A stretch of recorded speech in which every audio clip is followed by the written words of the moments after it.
Liga o som, pode escutar, é o podcast pra te conectar. Histórias reais, com emoção, empreender com inspiração. Planta Motiva Cast, a ponte entre o sonho e o sucesso. Planta Motiva Cast, pessoas e empresas no mesmo progresso. É mais que conversa, é direção. Planta Motiva Cast, no coração. Planta Motiva Cast. Liga o som, pode escutar, é o podcast pra te conectar. Histórias reais, com emoção, empreender com inspiração. Planta Motiva Cast, a ponte entre o sonho e o sucesso. Planta Motiva Cast, pessoas e empresas no mesmo progresso. É mais que conversa, é direção. Planta Motiva Cast, no coração. Planta Motiva Cast, no coração. Tá, já vamos recebendo aqui a nossa convidada, né? Que ela está com a oportunidade de se apresentar para nós conhecermos um pouquinho dela aqui nessa tarde. E já, desde já, muito obrigada por estar aqui. Eu que agradeço o convite. Então, prazer, né? Eu sou Ana Luísa, sou psicóloga, também sou terapeuta ocupacional, apesar que o meu foco é na psicologia atualmente, né? Mas já trabalho com transtornos do neurodesenvolvimento há alguns anos, né? Primeiro como terapeuta ocupacional e depois como psicóloga, né? E é isso, estamos aqui para divulgar, né? Informação, conhecimento, partilhar, né? Acho que é muito importante, né? Esse movimento que vocês fazem. Sim, o nosso objetivo é essa troca, né? Porque aí dentro que nós temos, né, grandes ganhos nas partilhas dos conhecimentos, né, das coisas das vivências é que nós tiramos embasamento para muita coisa, né? E nós temos assim um orgulho muito grande que nesses espaços de partilha nós já fizemos parte de algumas pesquisas que estão aí hoje sendo aplicadas de forma promissora. Então é isso que fortalece, né, a causa da pessoa com deficiência, essa busca mesmo. Pede a assinatura dela, por favor. Na live é assim mesmo, gente. Estamos fazendo uma ata, tá? Então estamos pedindo assinatura de todo mundo, viu? Desce aquela fitinha do coração. Galera, é assim mesmo, na live é assim mesmo. Tá a fitinha que estava presa aqui. Tá dentro. No coração. Tá aqui. Deixei dentro para não perder. Tá aqui, show de bola. Tá. Obrigado. E nós estamos também com a outra pessoa que ela não é muito conhecida, a gente vai ter uma dificuldade de saber quem é, que é a nossa companheira Camila Damasceno. Oi, gente, boa tarde, sou a Camila Damasceno, faço parte do Grupo Unidas pelo Autismo há mais de 10 anos, estou aqui com vocês, mãe atípica, para falar das vivências do dia a dia com todos vocês. Então é isso, vamos lá. Conta pra gente, assim, como que é hoje a sua atuação e como que você vê a questão do autismo nesse presente momento, assim, da onde você atende dentro desse cenário, né? E tem outra pergunta depois para frente. Você vem da terapia ocupacional. Sim. E nós estamos aí com uma questão muito, muito grave, para mim é muito grave, a possibilidade de sermos colocados dentro do campo da saúde mental, né? O quanto você acredita que isso pode ser benéfico, que eu não consigo imaginar, mas, né, a importância da reabilitação, você como hoje, estando dos dois lados, na psicologia e também na terapia ocupacional, para a questão do autismo em específico. É importante essa questão, né? Importante e polêmica até, né? Essa questão dessa nova configuração para a saúde mental, né? Mas assim, o meu trabalho hoje, né, enquanto psicóloga, eu atendo mais adolescentes e adultos, eu atendo algumas crianças também. E já fala onde que atende, local, Instagram, vai dando isso aí. Sim. Porque nós temos aqui, gente, a questão do autismo, que depois dos 14 anos, 12, 14 anos, a sociedade, né, os planos de saúde, as políticas públicas têm a capacidade de dar, acho que uma pílulazinha da invisibilidade. Sim. Porque para os demais, somem. Não tem mais nada. Sim, assim, quem não me segue ainda, meu Instagram é @psicoanaluisabrandão, me sigam lá. É isso aí, gente. Eu produzo conteúdo sobre transtornos do neurodesenvolvimento, então eu falo sobre autismo, eu falo muito sobre TDAH também. Márcio, já deixa aí depois lá. Agora. É @psicoanaluisabrandão. E hoje o meu trabalho, assim, eu atendo grande parte do tempo online, porque eu atendo muito adolescente e adulto, então acaba tendo uma boa adesão, tem uma procura muito grande com atendimento da psicoterapia online, mas eu atendo também presencial e atendo algumas crianças. Mas o meu foco maior é em adolescente e adulto, e eu vejo que tem chegado assim, uma procura muito maior de autistas nível 1 de suporte do que chegava anos atrás, né? Tem vindo esse movimento. Por quê? Porque as pessoas estão tendo acesso à informação, as pessoas estão buscando se compreender, se entender melhor, e muitas pessoas que faziam tratamento para depressão, ansiedade há muitos anos e não entendiam que não era só aquilo, né? E aí ficava ali de tratamento para tratamento, de remédio para remédio, sendo que na verdade tinha algo ali estrutural que não estava sendo olhado, que não estava sendo cuidado, e a partir de então essas pessoas vão buscar se compreender, uma jornada de autoconhecimento, né? E para o adolescente, né, vem todas as questões de dificuldade da escola, de socialização, né, dos comportamentos em casa que vão gerando muitas dificuldades, né, desafios com a família. Então, hoje eu vejo muito isso. Agora, quando você me pergunta sobre a questão da saúde mental, eu acho muito delicado, inclusive, eu já trabalhei em CAPS e CERSAM, então já atuei na saúde mental, então eu posso ver assim, esses perfis diferentes, né? O perfil do transtorno do neurodesenvolvimento e um perfil, por exemplo, de uma pessoa com esquizofrenia, né? De uma pessoa muitas vezes com risco ali, né? Iminente de vida. Não que essas coisas não possam coexistir, sim, né? Até porque tem ali uma propensão maior de pessoas ao autismo de terem esquizofrenia, por exemplo. Não é essa a questão. A questão é realmente de entender as necessidades de cada paciente, de cada indivíduo. Isso que eu acho que precisa ser muito cauteloso, né? Aquele tipo de serviço, ele vai ter a estrutura e a equipe vai estar preparada, né, para também incluir, né? Porque é aquela questão da inclusão que a gente fala. Uma coisa é a inclusão na teoria, outra coisa é na prática, né? Como que isso realmente vai acontecer na prática e a preparação desses profissionais. Então, eu vejo, assim, que esse é o ponto, assim, sabe? E eu acho que é bem complicado. Bem complicado. Né? Então, eu vejo assim como uma questão desastrosa, né? Porque se isso se configura, gente, nós vamos perder muito.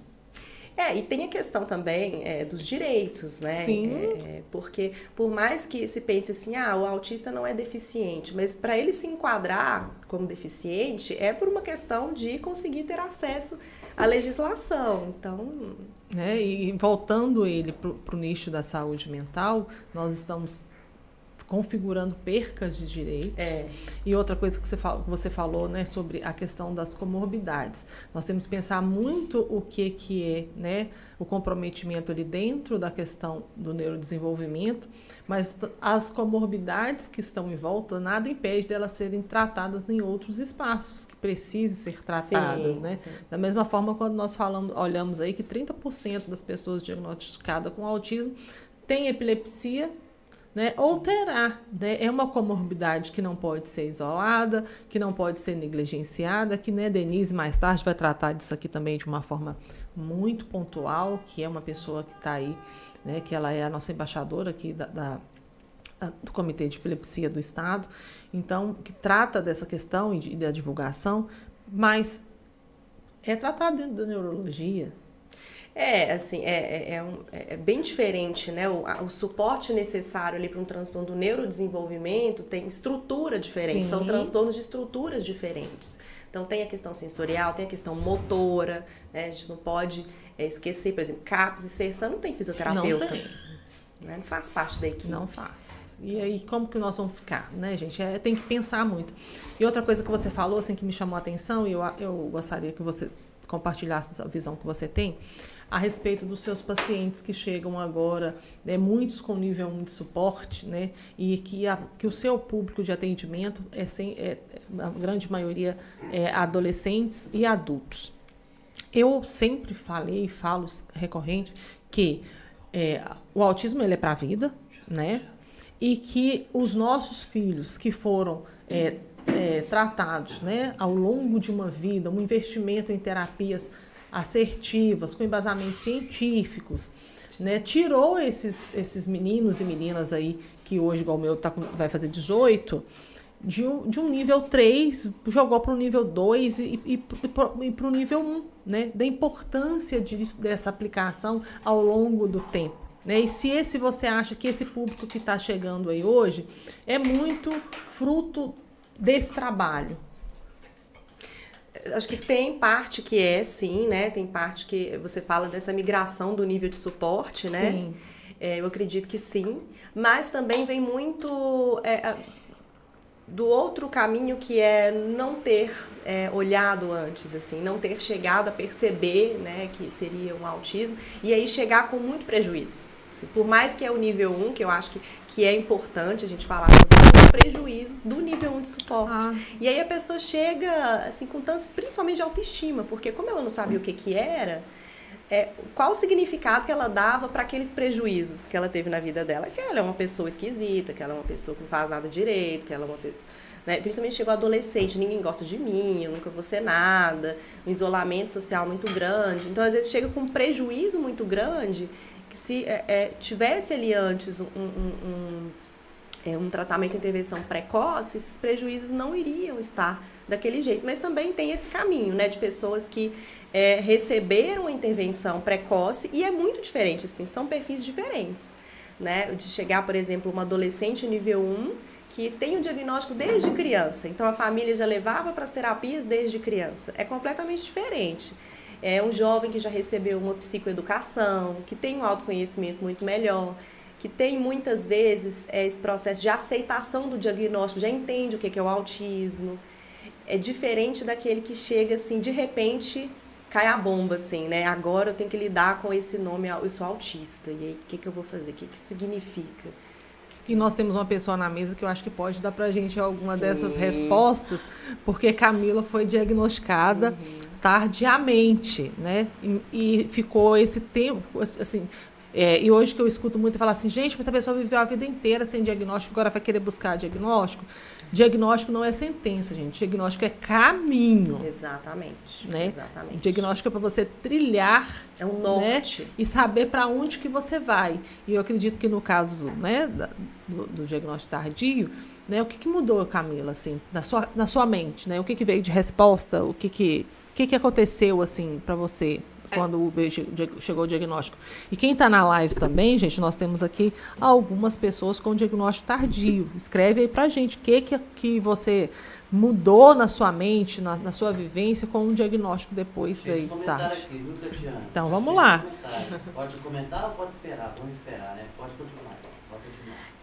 Então, quando eu recebi o meu diagnóstico tardio, né, eu fui agora diagnosticada vai para quase uns 1 ano, mais ou menos, pouco tempo pra cá, foi início do ano, e pra mim foi assim, um relaxamento, né, tirar um peso das costas das coisas que eu já escutei várias vezes e das dificuldades que eu tenho de estar dentro de uma sala de aula. Então, assim, quando veio o diagnóstico pra mim, foi um alívio pra mim mesma, não pra provar ou pro outro, hoje eu tenho uma CIPTEA, hoje eu sou autista e tudo tá por causa do autismo, não. Foi para me dar um conforto na minha mente. Por que eu não dava conta de fazer aquilo? Por que eu sou acelerado para falar? Por que eu não conseguia estar em certos lugares? Por que eu me explodia rápido às vezes com as pessoas? Ou porque eu estava conversando com alguém, do nada eu deixava aquela pessoa falando. Então eu comecei também a tentar me policiar. Como eu me camuflei muito tempo com tudo isso, que hoje eu tenho 42 anos, eu me relaxei um pouco, mas me relaxei assim... Não preocupa, porque não é você não tentando agradar a pessoa, é porque realmente não precisa agradar a todos. É o seu diagnóstico, mas não precisa também encostar, usar uma muleta em cima daquilo. Continua sendo você mesma e luta contra essas dificuldades que você tinha para você melhorar cada vez mais. O meu ponto de vista, eu acho que é esse, para mim. Legal. Bacana você trazer esse relato, porque eu vejo que, e o que eu vejo muito em consultório também, é essa reconstrução da identidade, né? Da Sim. sua autopercepção. Sim, eu sou muito cobrada, né? Porque eu consigo desenvolver as coisas, fazer tudo. Eu tenho uma disponibilidade muito grande, eu consigo resolver muitas coisas sem precisar ter concluído o meu ensino fundamental, ter finalizado, mas ainda sou muito cobrada. Por que ainda você não formou? Por que você não tem um diploma? Você é muito inteligente, você dá conta de muita coisa. Mas eu não consigo ficar dentro de uma sala de aula. Uma sala de aula me incomoda muito e eu tenho uma dificuldade muito grande, desde pequena, comigo mesmo, que eu já comentei com a Catiane, que eu tenho uma dificuldade muito com T e com D. Então, às vezes, quando vai uma palavra errada, assim, eu me culpo, me castigo. Hoje eu posso dar desculpa que foi o corretor, né? Mas eu sei que ainda eu tenho que terminar, formar, fazer essas coisas, mas eu não quero formar para o outro. Eu quero formar para mim, para eu estar bem comigo, não para o outro.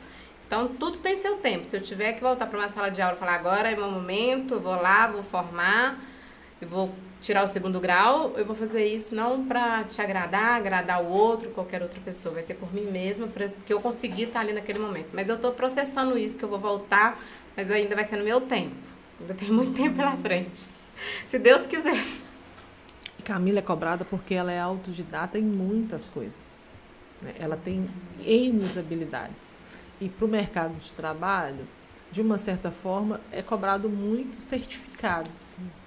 Né? Muito. Então, assim, o que eu falo, se você vai pegar uma pessoa para o mercado de trabalho, o ideal, gente, o certificado conta. Mas e as habilidades? Elas não podem ser ignoradas. E aí, quando nós pensamos no autista adulto, para o mercado de trabalho, nós caímos nessa vala e muitos deles não conseguem acessar esse mercado de trabalho porque não conseguiu uma formação para poder ter um certificado, mas nós temos potentes aí, pessoas com gênios, muitas das vezes, né, que dariam conta ali de desenvolver qualquer coisa que fosse proposta, mas não conseguem acessar. Sim, e muito interessante porque assim, eu vejo muito, principalmente adolescentes também, dessa dificuldade da educação formal, mas de pessoas que têm esse perfil, né, que você está contando, assim, de ser autodidata, de conseguir aprender e conseguir, né, acessar o conhecimento, né, estou entendendo que você consegue ele aprender. Sim. Não é uma dificuldade de aprendizagem, né, é uma questão mesmo com a forma como é feita ali a educação, né? Essa padronização do ambiente, né? Do formato, e acontece muito, né? Da pessoa ter essa dificuldade de entender essa obrigação, essa forma, né? Que a sociedade coloca, que tem que ser assim, né? Esses protocolos que tem que seguir, isso é muito desafiador para o autista. Assim, na sala de aula mesmo, matemática. Não posso nem falar isso aqui, né? Senão as pessoas que vivem fazem a mesma coisa, não, gente. É só mostrando como eu era. Essa questão de problemas, eu já sabia pôr a resposta lá. Aí a professora falava, você está com uma calculadora, o que você está aí? Eu falei, não, então senta aqui, vai fazer a prova do meu lado. Aí eu fazia, mas não precisava de eu colocar que o João tinha 15 balas, que o Fernando estava com 6, multiplicando. Eu não precisava fazer aquela conta, eu já te dava a resposta. Aí a professora me reprovava, tomava minha prova, porque ela queria que eu mostrasse o problema todo. É igual quando tem aquele joguinho de Y igual a X, que é igual a X. Pra que, gente, se o resultado lá embaixo vai ser 50? Pra que misturar a letra? Não, então, eu já somava. Então, eles ficavam bravos comigo por causa disso. Então, isso tudo foi me afastando da escola. Sim. E você foi diagnosticado nível 1 de suporte? Nível 1 de suporte. Meu TDAH é mais gritante. E tem o TDAH associado também. Sim. Então, olha só como que traz prejuízo, né? Como as pessoas banalizam o diagnóstico do TEA nível 1 de suporte, como ser o autismo leve, né? Mas, como que é? Assim, você acha que é leve na prática? Não tem nada na prática. Nada de leve. E sim de um desgaste muito pesado, porque na hora que você encosta, que você vai ver, você quer só ficar quieta no seu canto, relaxar e falar, não quero falar hoje com ninguém, deixa eu só me processar aqui, que depois tá tudo certo. Nota Motiva Cash, conectando pessoas e empresas, deixa eu entrar com a minha voz aí, posso Tatiana? Gente, o Márcio tá me colocando num lugar muito difícil de carrasco aqui, né, pelo amor de Deus. Não, você tá com uma apresentadora, Porque, para não te interromper aí, eu vou ler os comentários aqui, viu, gente? Planta Nativa Cast, conectando pessoas e empresas. Hoje é um dia muito importante, viu, gente? De inclusão, tá? De inclusão, nós vamos falar aqui de muitos assuntos e nós vamos até às 21 horas. E, galera, para fazer comentário é necessário se inscrever no canal, viu? E vocês, Tatiane, Camila, doutora Carla, Nayara, vocês estão preparadas para estar na mesa em qualquer lugar, qualquer horário que vocês quiserem, viu, gente? Tá? Vocês têm total liberdade no Planta Nativa Cast, viu? Eu vou ler a live referente, né, aos comentários aqui. Aqui, ó. Rodrigo Rezende. Ele fala aqui, ó. Vamos lá então. Rodrigo Rezende, vamos aqui, vamos pro celular. Márcio. Vamos lá, deixa eu pegar aqui. Márcio, Santa Luzia em peso, acompanhando você. Rodrigo Rezende ainda continua. Meu filho é autista nível 3 de suporte. E essas experiências trocadas aqui são de suma importância no nosso dia a dia. Pois é, para levar informação mesmo, tá, gente? Boa tarde, Jaqueline Lacerda. Boa tarde, maravilhosas. Daniele Cândido, parabéns, Catiane. Parabéns para nós todos. Nayara, a Daniele fala aqui para Nayara. Nayara, parabéns pela dedicação ao Unidas. Eu deixei o arroba aí, tá? O arroba psicoana Luísa Brandão. Eu deixei no Instagram, beleza? Tá fixado no YouTube, tá? Valquíria Machado. Essa live está sensacional. Parabéns a todos os envolvidos. A Associação Unidas pelo Autismo super me representa.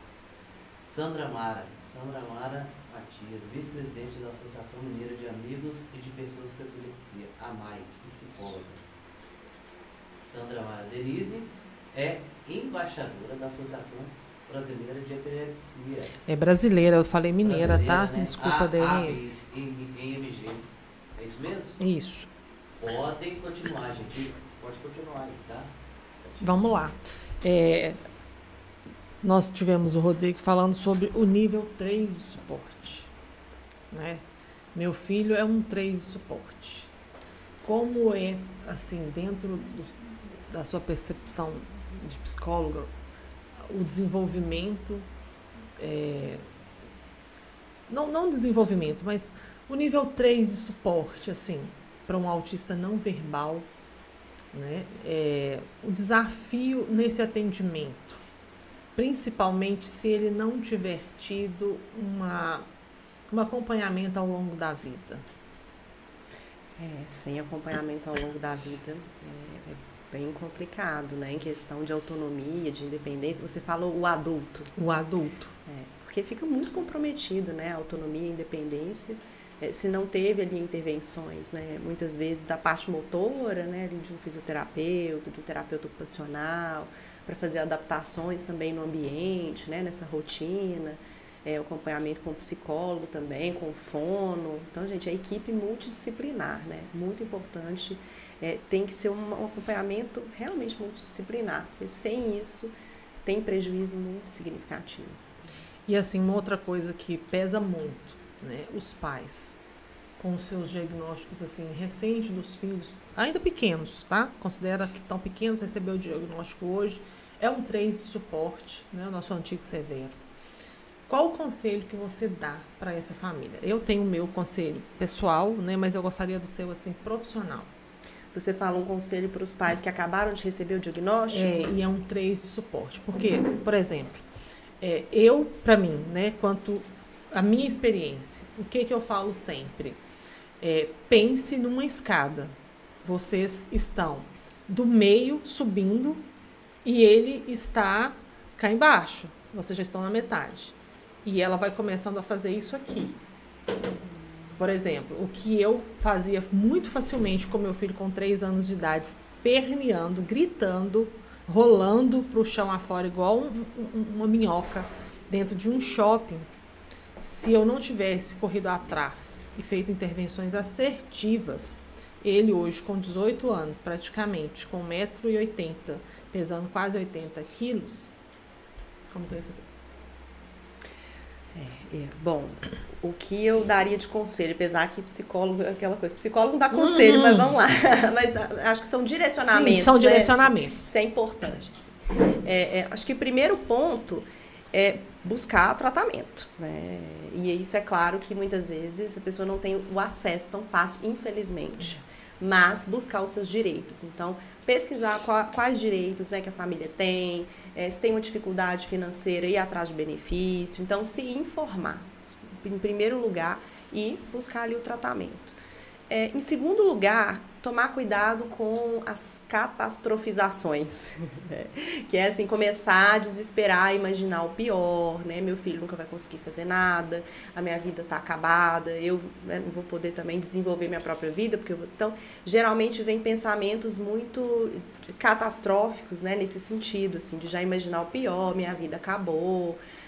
Isso acontece muito, né? Eu já trabalhei com um grupo de mães, né? Um grupo de mães de crianças atípicas. Então, isso aparecia muito quando era um quadro assim, que tinha um nível maior de suporte, né? Então, assim, calma, é isso do degrau, né? Um degrau de cada vez, um dia de cada vez. Porque muitas vezes não vai acontecer, né? Isso tudo que você está imaginando. Porque essa catastrofização leva a uma ansiedade muito maior e isso não ajuda. Que vem a outra questão que eu acho muito importante, dos pais se cuidarem. É claro que é difícil porque a prioridade vai ser o filho, a rotina vai ser mais difícil, mas o que for possível dessa mãe, desse pai fazerem uma terapia, buscarem se cuidar, porque isso aí que você fala, né, do filho tendo uma crise, esperneando no shopping, o quanto que você não teve que ter de regulação emocional, de controle emocional. É muito desafiador, né? E aí, se a mãe está num quadro, às vezes, depressivo ou de ansiedade generalizada, piorou. Não vai conseguir se regular. Na época, eu seguia muito o que estava sendo trabalhado, tá? Eu falo para as famílias, não negligencie o tratamento, né? Porque a psicóloga chegava para mim e falava assim, olha, ele faz xixi na roupa no shopping porque ele não quer acompanhar você no que você precisa. Então, ele vai fazer isso porque aí você vai pegar e vai trazer ele embora. O dia que você tiver coragem de deixar ele assim, ele não faz mais. E eu ficava, meu Deus, será que isso vai dar certo? Aí eu falei assim, não, né? Se eu tô apostando que o que ela tá falando é o certo, Sim. que a orientação, o direcionamento dela é correto, então acabou. E eu falei assim, olha, eu cheguei para ele e falei assim, hoje nós vamos, ele estava mais ou menos com 6 anos de idade, e nós vamos fazer esse percurso. O lanche é na volta. E mostrei todo, ele conhece o shopping com a palma da mão, expliquei, ele olhava para mim assim, e olhava, porque ele é não verbal, né, não oralizado, e ele olhava, eu sabia que ele estava entendendo. E nesse dia, pois ele fez xixi, na hora que eu tirei ele do carro e coloquei ele no chão, ele fez xixi.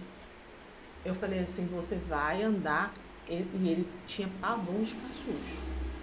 Aí eu falei assim, agora você vai fazer tudo o que nós temos que fazer assim.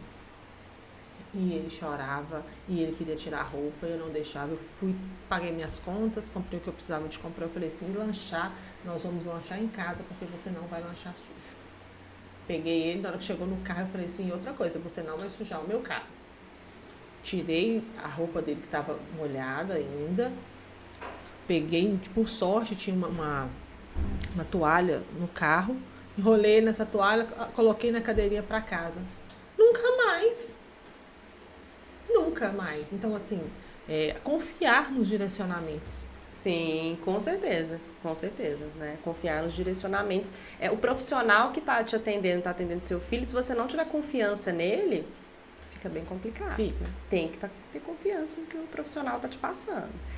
E buscar se cuidar, porque eu acho que isso é importante, né? Não sei se tem pais que estão nessa situação, né? Que estão nos assistindo. Muito, gente. Busca cuidar da própria saúde mental. Né? E não negligencia. Também. Sim, da saúde como um todo, né? Da saúde como um todo. Busca cuidar, porque a gente precisa estar bem, né? Para cuidar dos filhos. E muitas vezes o que acontece também não sei se é o caso de alguém aqui, da mãe ser o nível 1 de suporte, ou o pai, né? E ainda os filhos são atípicos e os pais também são atípicos. Né?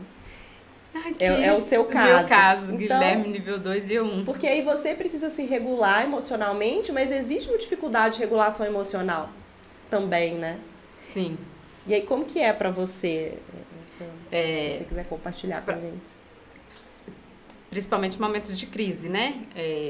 Guilherme tendo crise, eu tenho que, como eu sempre fiz, né? Me camuflei muito para poder estar onde eu estou hoje.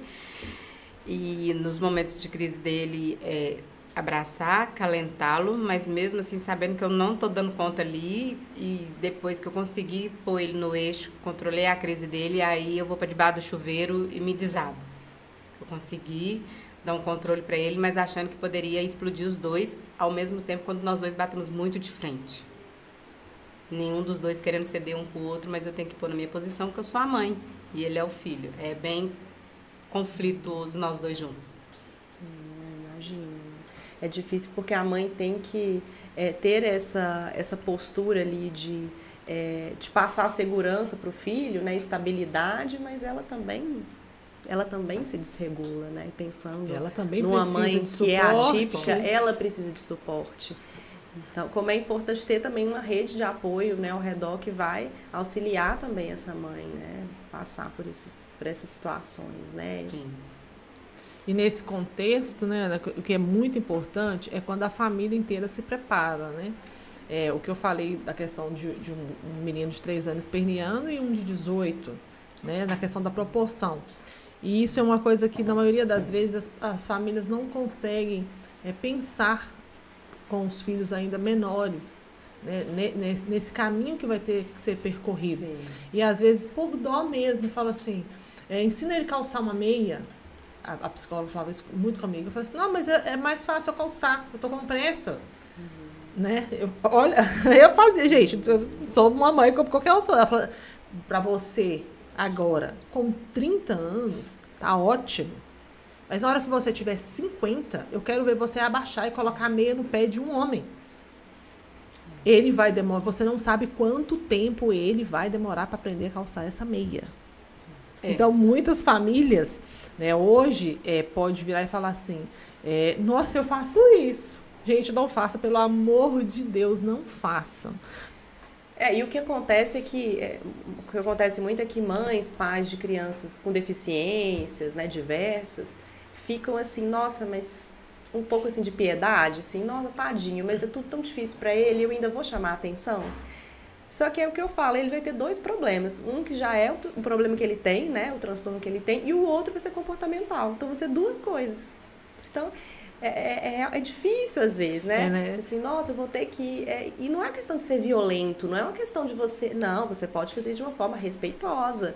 Mas precisa ter um direcionamento, né? Você precisa ter ali a parte comportamental de educar mesmo certo e errado, o que precisa ser cumprido, adaptado, né, às necessidades daquela criança. Mas é isso que você está falando, né? Não senão, usar lá na frente, o diagnóstico para poder, né, se eximir da função de pai e de mãe, que é educar. Né? Exatamente. Quando o Jorge recebeu o diagnóstico, a primeira pessoa que falou da possibilidade do autismo, aliás, que sentenciou a questão do autismo, virou para mim e falou assim, olha, na época ele usou uma palavra que para mim não fazia sentido e que foi, assim, muito dolorosa, que ele falou assim, por mais que você adestre esse menino, na adolescência dele, ele não vai dar conta de viver no âmbito social.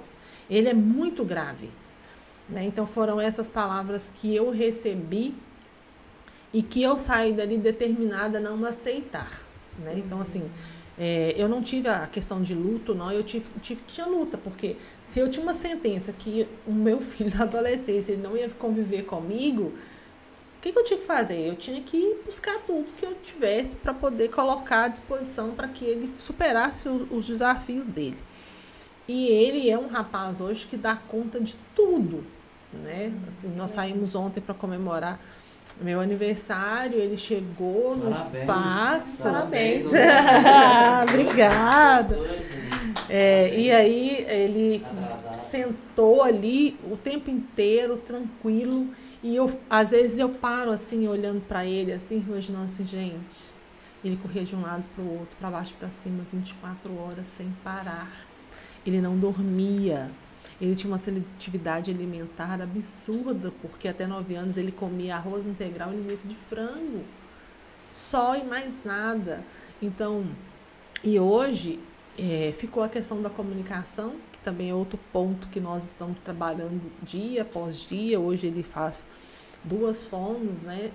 Uma especialista em comunicação alternativa aumentativa, né? Usando tecnologia, e está indo bem, porque antes ele não aceitava. Então, a importância desse tratamento, desse direcionamento, né? De coisas baseadas, né, em ciência, com evidências, com certeza. Né? Não olhando achismo, né? Porque tem quanto tempo que você está nesse campo, quanto que você já investiu para poder estar hoje onde você está. Eu trabalho com prática baseada em evidências, né? Isso às vezes na psicologia é polêmico, não acho que era para ser, porque eu vejo a psicologia como um tratamento em saúde mental é saúde, né? Então assim, se você precisa fazer uma cirurgia qualquer, você vai procurar o quê? Algo baseado em evidência na ciência, né? Geralmente, a maioria das pessoas. E às vezes para psicologia fica uma coisa assim, não, mas, né? Então fica muito genérico. Mas eu acredito que é importante, né, ter esse norte baseado em evidências clínicas para procurar profissionais também que utilizem, né, de algo que já está ali documentado, né, que já está sendo estudado, né, como hoje tem as abordagens análise do comportamento, que é o ABA, né, a terapia cognitivo-comportamental. Então, já geralmente para o nível 3 é mais análise do comportamento aplicado, que é a ABA, né, e principalmente para criança. Mas é importante, né, ter esse olhar. Bom, pelo menos para mim, eu acredito, né? Eu acredito nessa prática. Não, e assim, outra coisa, né? O autismo e o impacto dele, né? O quanto que isso impacta, assim, o que você vê no dia a dia, nos seus atendimentos, né? Quais são os locais onde que você poderia mapear que o impacto do autismo é mais presente, né? A família tem certeza que é o primeiro ponto, e como você lida com os pais aí dentro, porque, né, o diagnóstico ele não é só da pessoa, né, ele é da família inteira, né? Como que você aborda isso no contexto? Você fala os prejuízos diferentes, né, em áreas diferentes. Em áreas né? diferentes, né? Que é importante até para pensar no diagnóstico, né? A gente considerar algum transtorno, a gente está falando de prejuízo, Sim. né? É o que realmente faz a gente entender que aquilo precisa ser tratado, né? É o sofrimento, o prejuízo. Então, o que aparece muito é no trabalho, né? Se a gente for pensar aí no adulto, são pessoas que vão ter dificuldades, às vezes, nas relações interpessoais, ali no ambiente de trabalho, em trabalhar em equipe, né? E aí acontece muito desse masking, né? Desse mascarar o seu jeito de ser, né? Mascarar o seu comportamento. Isso no trabalho é cansativo demais, né? Você Sim. tem que seguir ali protocolos, você tem que... assim, eu tenho muitos pacientes que relatam assim, eu não me sinto adulto. Parece que eu vou trabalhar, eu tenho que fingir que eu sou adulto. Eu escuto isso muito, sabe? Assim, eu tenho que fingir que eu sou uma coisa... As pessoas estão sendo... Eu não estou sendo isso aí, né? De se sentir um ET, às vezes. Assim, eu não estou sendo o que essas pessoas estão sendo. Tem alguma coisa de errado comigo. E isso leva a um sofrimento muito grande. Né? Isso leva a uma autoestima baixa, né? Às vezes quadros depressivos. Então, no trabalho tem um impacto, né? E claro que a gente está pensando em nível 2, nível 3 de suporte, às vezes até de chegar até, né? Assim, um trabalho, tem hoje, né, a lei de inclusão, né, no trabalho, mas assim, vão pensar que muitas vezes, às vezes são subempregos, né? Tem uma dificuldade de uma ascensão social, financeira, né? E o nível 1 de suporte, que eu acho assim, importante ressaltar, né? Por mais que o nível 2 e o nível 3 acabam tendo prejuízos muito significativos, né? E principalmente para a família, né? Tem uma mudança de rotina muito significativa, mas a gente não pode invalidar, né, esse sofrimento do nível 1 e invalidar esses prejuízos do nível 1, porque o problema é que eles são invisíveis. O nível 3 você vê, que é isso que você fala, né, do filho dando a crise, às vezes é o adulto que tem a crise também dele. O nível 3 pode ser que ele quebre alguma coisa, pode ser que ele se machuque, até que ele machuque alguém, é visível.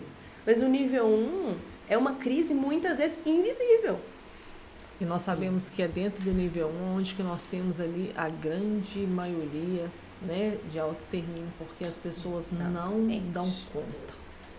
Exatamente. Isso é muito importante você trazer isso, porque tem um índice maior, né, uma incidência maior em pessoas com autismo, isso tem estudos, eu estava lendo esses dias, tem artigos de meta-análise mostrando uma incidência maior em pessoas dentro do espectro autista.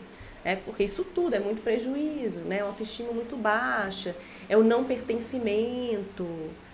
Então, assim, você perguntou, né, das áreas de prejuízo, para além do trabalho, na escola, como ela mesmo trouxe aqui, a gente tem um exemplo, né, de como que isso atrapalha a educação, né, assim, isso prejudica o acesso e concluir cursos, né, pessoas que desistem ali do estudo, do curso, né, que é aquilo que você falou, a pessoa estuda, mas concluir cursos, né, na família, nos relacionamentos, de conseguir casamento, né, e manter um casamento saudável, as relações mesmo familiares, então, quase todas as áreas da vida vão ser, e o nível 1 também. E o nível 1, principalmente a questão de habilidades sociais, que é o que mais chega em consultório. Então, adolescente e adulto nível 1 de suporte, primeira coisa que aparece é habilidade social. Dificuldade na comunicação, dificuldade em entender, uma leitura do contexto, né, assim, de entender o que o outro quer que eu falo? Será que o outro achou ruim que eu falei? Será que é difícil fazer essa, né? Se você quiser pode ir. Você que tem a vivência, né? É importante que eu tô falando aqui, eu tô falando aqui da teoria do que chega para mim no consultório, né? Mas pode complementar também, que eu acho muito rico, né? De ter, assim, uma pessoa que tem a vivência, e claro, assim, ressaltando que cada um vai ter uma vivência diferente, né? Às vezes a Camila vai trazer a vivência dela e alguém que está assistindo a gente tem outra completamente pensa assim, diferente. nossa, mas eu não sou assim, né? Eu não tive essa dificuldade, então eu não sou autista. Não é assim, né? A ideia do espectro é a diversidade. A gente cria uma rotina, né? No meu caso mesmo, que sempre tive minhas rotinas assim, e minhas rotinas são quando eu tô de licença, né, pro tratamento que eu passei, e na empresa que eu tô afastada, eu tinha uma rotina nela. E era eu com as dentistas. Então, quando eu não estava com as dentistas, eu estava sozinha, eu não trabalhava com muita gente. Claro que tem os pacientes, mas eu falo assim, eu chegava e já fazia toda a minha rotina, eu já tinha meu hábito de pegar as fichas, as pastas, as agendas, de colocar no consultório de cada doutora, os materiais delas, e é uma habilidade que a gente vai tendo e um jogo de cintura que vai fazendo para estar ali naquele ambiente, igual vocês estavam falando antes, da questão que eu tinha tanto cuidado, e as doutoras sabiam que eram duas doutoras no mesmo tempo, e eu não misturava os materiais delas, porque eu já sabia o que era de cada uma. Eu já tinha esse controle. Quando eu chegava no consultório e via que estava uma coisa fora do lugar, eu falava, quem teve aqui? Quem mexeu aqui? Aí a doutora, não, eu tive aqui no final de semana. Eu falava, porque do jeito que eu deixei foi assim, não foi assim. Então, você vai tendo aquelas habilidades para conseguir lidar com aquilo. E eu tenho muito toque, né? Eu tenho muito toque de organização, de limpeza. Eu tenho muito toque disso. Então, se eu vejo que alguma coisa assim tá fora do lugar, tá sujo, aquilo me incomoda e eu passo até mal por causa disso. Não dou conta. E eu tenho que tentar mexer, fazer essas intervenções minhas para eu conseguir me controlar. E aí eu vou fazendo, meu dia ele vira 24 horas diretas. Às vezes, se você me der uma missão para eu cumprir, para alguma coisa para eu fazer, eu não dou conta mais de fazer, exercendo muitas coisas, mas em casa mesmo, me pedir alguma coisa, monta um negócio aí para mim bonitinho, no celular. Se eu não conseguir, eu fico quebrando a cabeça ali, até te entregar, nem que eu passe a madrugada inteira. E você tem algum hiperfoco? O hiperfoco? Esse hiperfoco meu, é essa rotina minha, não parar. Eu não consigo ficar parada e todo mundo me xinga, porque eu preciso me desacelerar. Já tentaram me desacelerar, mas eu não consigo desacelerar. Eu sou muito acelerada. E pode ter a ver com TDAH também, né, associado. Você disse que também tem o quadro TDAH, né? Tem muito isso. Outra coisa que vocês trouxeram aqui, que eu vou voltar lá atrás, que vocês falaram aqui, que não calçar meia, não dar banho, essas coisas no filho. Eu, Camila, não sei ensinar, eu sei fazer. Se você pedir para mim te ensinar uma coisa, eu não consigo te ensinar. Você tem que ver eu fazendo. Olha como é que eu tô fazendo para você aprender, porque para eu pegar e te falar como que faz, eu não consigo. Eu falo isso muito com a Catiana, às vezes ela fala assim, eu falo assim, se a pessoa tem que me ver fazendo, eu não consigo ensinar ela. Eu sei fazer, eu não sei ensinar. Então, com o Guilherme eu faço. Meu marido fica bravo comigo. Deixa o Guilherme tomar banho sozinho, deixa ele se vestir sozinho, e na hora que ele vai ver, eu já fiz tudo. operada, recém-operada de cama, não sei o que, eu levando devagarinho, vou tomar banho, Guilherme. E Guilherme tem 1,63 m, maior do que eu. Eu visto roupa nele e falo, você tá operada, você não pode movimentar braço, você não pode fazer, você não pode dobrar a barriga. Mas é porque eu não sei falar, eu sei fazer. E que também é uma dificuldade, né, do autista, dessa comunicação, né? De conseguir organizar também a comunicação para o que você vai passar para ele. Por isso que é importante a intervenção na família, porque são famílias atípicas, né? E aí nós estamos falando de uma pessoa que teve diagnóstico aos 42 anos, que não teve intervenção nenhuma. Exato. Que se ela tivesse tido intervenção, né, em tempo hábil, hoje ela teria habilidade para lidar com a questão do filho e entender da importância que é de deixar o filho fazer para que ele consiga, porque se ele talvez não consiga ter as mesmas habilidades que ela, chegue com 42 anos assim como ela, né, e não consiga calçar a própria meia, tomar um banho sozinho. Planta Motiva Cash, conectando pessoas e empresas, vão entrar no ar, no ar, galera. Vamos lá então. Galera, vou ler aqui na live, tá? Gente, ó. Rodrigo Rezende, boa tarde, Rodrigo. Gente, manda um abraço pro Emerson, marido da Nayara, que é um grande apoiador dessa causa nobre do autismo. Vou deixar que eu vou mandar pra ele, viu? Ele foi ali buscar os nossos almoços ali, viu, gente? O almoço ali que... Agradecer o restaurante Giovanni do Peixe, viu, gente? Tá patrocinando aí o almoço hoje, viu? Obrigada. Obrigada. Quem tem o cupom pode pegar lá grátis. Quem não tem desconto de... Vai pagar só R$20. De 25 vai pagar só 20, viu? Com direito a suco natural, viu, gente? Ótimo. O almoço vai até 3 horas, viu? Então, o cupom tá aqui, tá ali na mesa ali fora, viu, gente? Quem quiser almoçar. Vamos lá, então. Patrícia Carvalho Patti. Minha adolescente é nível 3 de suporte não verbal. E quando vejo de onde saímos e onde estamos hoje, tenho certeza que valeu a pena todo investimento em terapia bem assertiva para a Bela. Com certeza, né? Que é pra Bela, que é a filha dela. Faltou. Então, e o Humberto fala aqui, boa tarde, trabalhando e acompanhando essa live. Tá com você, Tatiana. É isso aí, é isso que eu tava falando, né? Patrícia está falando da filha, né? Que é nível 3 de suporte, e ela relata, né, como era muito difícil, né, e desde bebê ela já via que não tinha alguma coisa ali que não era comum, né, e do quanto ela trabalhou durante todo o tempo da vida para poder direcionar as intervenções, e o quanto isso foi importante e é importante, né, para a vida dela. E contrastando com o que nós temos hoje aqui, a diferença de tanto de um nível 1 quanto do nível 3. O nível 3 com intervenções e o nível 1 sem intervenções nenhuma, né? Os prejuízos. Sim, exatamente. Os prejuízos que se ficam, né? Então, por isso, assim, a importância. E o que é mais doloroso, não sei se você concorda comigo, é quando nós voltamos isso para dentro do público, né? Do SUS, da quantidade de pessoas que nós temos que não conseguem ter acesso a tempo, dos prejuízos, né? Do reflexo disso daqui a uma década. Infelizmente, né? É a falta de acesso, porque acaba que assim, fica um pouco elitizado, né? É doloroso falar isso, mas é uma realidade. Falar isso, mas infelizmente é a realidade, né? Então, batalhar aí, né? Políticas públicas que foquem na implementação. Não tem tratamento para adulto. Não tem nem para diagnóstico precoce, que é... E aí, até quando a gente estava falando da saúde mental, é complicado, porque quando eu trabalhava, por exemplo, em CAPS, Sersan, né, o último que eu trabalhei foi no Sersan, em Belo Horizonte, chegava, às vezes, paciente que era um quadro de autismo. E aí? Quer dizer, você não é daqui, assim, não é atendimento para você.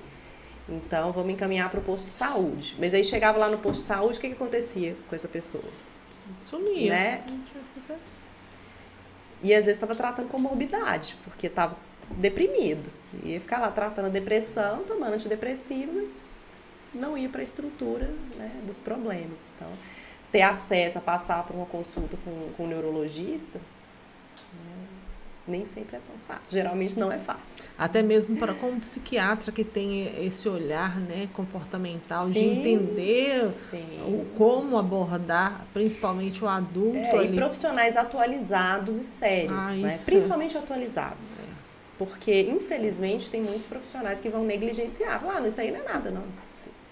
Né? Para um autista nível 1. Não tem nada a ver com autismo, não. E assim, eu não sei se... A percepção que eu tenho é que quando a pessoa fala, né, é como se ele fosse menos autista. E nós temos essa dificuldade até mesmo no nosso meio, que eu falo nosso meio de familiares. Assim, vira para a mãe e fala assim, seu filho fala? Tá, então é mais fácil. Você é uma guerreira. Tá. Você tem um anjo azul? Esses estigmas, né? Eu acho que formaram-se esses estigmas sobre o autismo, né, ao longo dos anos. E as pessoas têm uma dificuldade em reconstruir essas ideias, né, em ressignificar a palavra autismo. Eu acho que isso é muito importante, a gente ressignificar o que é o autismo, até porque aconteceram atualizações e hoje a gente entende que é o espectro. Né? E isso tem acontecido para outros transtornos também. A ideia do espectro, quer dizer, não é ou não é, não é 8 ou 80, mas pensar nesse espectro em várias maneiras de um transtorno se apresentar. Não é alguém que é mais ou menos autista. Você é mais autista do que eu. Não, é o autismo, mas se manifesta de formas diferentes. Em pessoas com o mesmo nível, pode ser um nível 3, mas ele vai se manifestar de formas diferentes. Um pode buscar muito estímulo, o outro pode ter muita aversão ao estímulo. Se for pensar, uma criança, um adolescente ou mesmo adulto vai buscar sons altos, ou vai buscar texturas diferentes, questão tátil. E o outro vai ter aversão, não quer que encoste, não gosta de barulho. Pode ser o mesmo nível de suporte, então compreender isso. Mas é difícil, a gente precisa levar informação para as pessoas, porque o público geral, né, do senso comum, da população leiga, vai pensar o quê?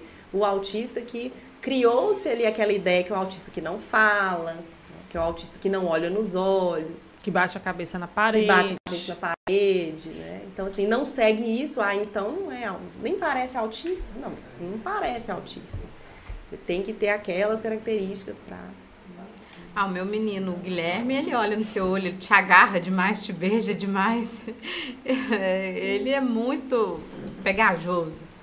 E já, né, meu caso mesmo, fala, não tem cara não, ele não é autista não. Eu falei, dá 5 minutos para ele aqui, daqui a pouco você me fala de novo. Aí já começa a correr para lá e para cá, andar na potinha do pé, estereotipia, porque ele tem muita estereotipia na mão e vocal. Eu brinco muito com ele, falo assim, o Chaves está chegando. Porque ele fica com o Lego na mão e segura o Lego e fica assim o tempo todo rodando o Lego com o dedo e eu fico com ele. E às vezes quando ele tá num lugar, igual a gente já teve caso, a gente tá dentro do ônibus, sentado, tira ele daí pra mim poder sentar. Por causa de quê? Porque eu tô cansada, eu preciso sentar e ele dá conta de ficar em pé, eu só mostro a carteirinha. Eu já não respondo mais, não. Antes eu explodia muito, brigava muito, questionava muito. Hoje eu já cansei dessa parte, eu só apresento a carteirinha e falo direito dele. E eu também posso ficar aqui do lado dele, que eu também tenho a mesma carteirinha do que ele. Isso, perfeito. Agora eu estou aprendendo. Perfeito. E aí, outra coisa grave, né? Quando nós colocamos o nível 1 dentro dessa questão de ser menos, né? Que a pessoa fala assim, é mais fácil. Né? Nós estamos caindo naquela outra questão. Quem produz leis nesse país, a grande maioria, são totalmente leigos a respeito desse assunto. Não tem expertise nenhuma.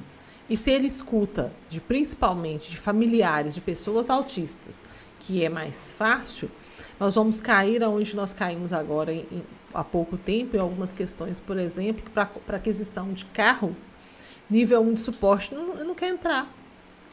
Porque é como se a deficiência fosse menor ali. Não considera os verdadeiros impactos que se tem. Né? Tratar uma pessoa nível 1 ou nível 3 de suporte, os gastos financeiros são praticamente os mesmos, gente. A equipe multidisciplinar, ela precisa estar presente, né? E quando a pessoa pensa, né, nível 1 é mais fácil a partir da ótica da vivência de quem? Exatamente. Não invalidar o sofrimento do outro, não invalidar as dificuldades do outro. E não é porque não está visível que não está acontecendo. Exato. Porque um autista nível 2 e 3, a crise vai ser aparente. Mas é aquilo que eu disse, você não sabe o que está acontecendo, né? E eu falo porque chegam muitos pacientes nível 1, eles estão em sofrimento intenso, muitas vezes em shopping, né? Já tive paciente que falou, eu não vou mais em shopping, eu não vou mais na loja, não consigo sentir bem. Nossa, gente, eu acho que o meu despertador tá tocando, o bom de live é isso. E eu pensei antes, falei, será que eu tirei meu despertador? Desculpa, gente, me perdoe. Tá dentro daquela bolsinha ali. Eu cometendo gafes ao vivo. Não, mas isso aqui acontece. Mas até perdi o que eu tava falando. De pacientes da questão do shopping, né? Olha lá, gente, é desse jeito, tá? Eu não vou nem usar que eu tenho TDAH eu não vou dar a carteirada do meu TDAH, não. Prontinho, gente, desculpa. Deixa eu colocar aqui. É tranquilo. Mas a questão dessa crise invisível, né? Então, tem paciente que já falou, eu não vou mais no shopping, porque além do incômodo sensorial, e mesmo usando fone, porque às vezes tem barulho, não tem o respeito, né, de ser desrespeitado às vezes em loja, porque mostrou a carteirinha e a pessoa fala, essa carteirinha você não é autista. Meu Deus. E assim, a pessoa está sofrendo muitas vezes ali, mas não está sendo visto. E as pessoas não estão preparadas para respeitar. Sim. É por isso que nós temos um trabalho contínuo e sabemos que ele é longo, de levar informação, né? De mostrar que o autismo ele é uma condição, né, de uma pessoa com deficiência, que precisa de suporte e que principalmente ele não encerra na infância. Exatamente. A pessoa ter uma intervenção precoce faz toda a diferença nesse prognóstico. E até acho importante ressaltar, quando você falou dos conselhos para as mães, né, de não comparar também seus filhos. Ai, por favor. Porque isso acontece muito. Não faz. Eu, nos grupos que eu fiz com mães, eu percebi muito isso. Na sala de espera, né, da terapia, aí você vê ali o filho da outra pessoa, maior, às vezes um adolescente. Ai, será que meu filho vai ficar assim? Será que meu filho também vai fazer isso? Ou então o contrário, né? Nossa, ele fala, ele já tá brincando, ele já tá fazendo isso e o meu não. Então, gente, isso é muito tóxico. Comparação é tóxico, não, né? Evitem, né? Claro que não é mágico, né? Isso é para ser trabalhado em terapia. Sim, mas... aí a importância da família também entender que precisa ser trabalhado isso em terapia. Porque hoje a grande maioria tem que fazer uma escolha, né? Financeiramente falando. Ou investe no filho as terapias e a culpa de tirar uma parcela para os cuidadores, o prejuízo é maior depois. Infelizmente tem esse recorte social, né, que é aquilo que eu estava comentando. Infelizmente hoje é elitizado você conseguir ter um acesso de qualidade que suporte toda a família, né? Sai muito caro, mas se existe a possibilidade, né, quem está assistindo a gente, né, consegue, porque muitas vezes a pessoa tem a condição, mas não prioriza a terapia, porque entende que assim, não é algo primordial, não vai fazer tanta diferença. Mas é claro que, infelizmente, a maioria não tem o acesso. E aí é buscar mesmo pelos seus direitos, buscar no SUS ou buscar locais que tenham, às vezes, um atendimento social, né, que tenham ali um valor mais acessível, né, buscar. E faz, porque faz toda a diferença você estar bem para o bem-estar dos seus filhos, da sua família. Eu falo, isso faz muita diferença. Como psicóloga, independente de ser uma criança atípica, eu vou falar de uma forma geral e aí principalmente para criança atípica, muitos dos problemas são sintomas da família. Família não está bem. Gente, fale mais sobre isso. Porque é muito sobre isso. Eu vejo pessoas, né, crianças ali, adolescentes, que dentro do contexto familiar dela, ela tem uma absorção dos acontecimentos e propaga isso nos outros espaços. O quanto é importante a conscientização das famílias trabalhar isso. Já aconteceu o caso, assim, que a família tinha um comportamento tão agressivo com a criança, agressivo mesmo, comportamento rude, né, violento, que eu já cheguei a falar para a mãe, olha, o autismo não é o problema, assim, vamos deixar o autismo aqui guardado na gaveta, que no momento eu não vou nem tratar o autismo, porque tem algo muito mais grave do que isso, que está trazendo muito mais prejuízo nesse momento do que o autismo. Assim, primeiro a gente tem que olhar para isso, senão fica... Eu nem sei mais o que é do autismo, o que é um comportamento ali de resposta emocional da criança pelo estresse em casa. Em casa. Então, isso é importantíssimo. Por isso que os pais precisam se cuidar. A história de vida dos pais, né? Muitas mães chegam, eu tive uma criação, às vezes, que foi mais violenta, eu tive uma criação, né, assim, da questão de afeto, né? De conseguir ofertar esse afeto, porque isso faz diferença. A gente pensar em tratamento, por mais que a gente está falando aqui de terapia, né? A gente está falando de ciência, mas o afeto, o amor... Receber afeto, receber amor... É fundamental. É fundamental. E é claro, da forma que a criança gosta de receber. Tem uns que não vão gostar de abraço, tem uns que vão gostar muito. Mas ele se sentir amado, se sentir protegido. E a família tem que estar bem. Então, se for possível, faça suas terapias também, né? E se tiver muito difícil, procure ajuda, procurem locais, né, que tenham acesso. Vou até... Quando você me perguntou onde eu atendo, eu até esqueci de detalhar, mas assim, eu atendo online, atendo presencial em Belo Horizonte e eu atendo na segunda-feira na Mais em Contagem. Não sei se vocês conhecem. Josi, um abraço pra Josi. Participo lá da Mais também. Então, a Mais tem ótima. sessões também que tem um valor mais acessível, né? E é uma associação que dá suporte para as Sim. famílias. Então, procurem, né, essas associações, procurem faculdade, gente, universidade, né? São os alunos que estão atendendo, mas eles têm supervisão. E aí tem atendimento até gratuito. Então, assim, quem tem dificuldade, para além do SUS, existem, né, essas outras opções que acabam tentando compensar, né, a falta assim, que o Estado faz, né? Exato. O que você ia falar? Eu perdi. Foi uma fala tão conclusiva que... Mas assim... Não, mas ela parou ali, ela pensou e falou, vai falar, não vai falar? Ficou. Perdi, fiquei observando você falar, eu perdi. Deixa eu lembrar. Mas não é? Mas assim, é essa importância. E outra coisa que eu vejo muito. Ninguém tem uma cartilha de como aprender a ser pai, como aprender a ser mãe, né? E é outra coisa que eu vejo que as pessoas hoje, elas precisam desse direcionamento, principalmente de famílias atípicas, para não cair naquela questão assim, dó, eu vou cobrar, mas ele vai dar conta, ele não vai dar conta. Eu tenho, vou falar, né, sempre da minha experiência, para não chegar no campo do outro, o meu filho, ele é um lorde, tá? Assim, ele não atravessa na frente dos outros, ele não empurra os menores. Mas eu nunca deixei que o diagnóstico fosse um escudo para não educá-lo.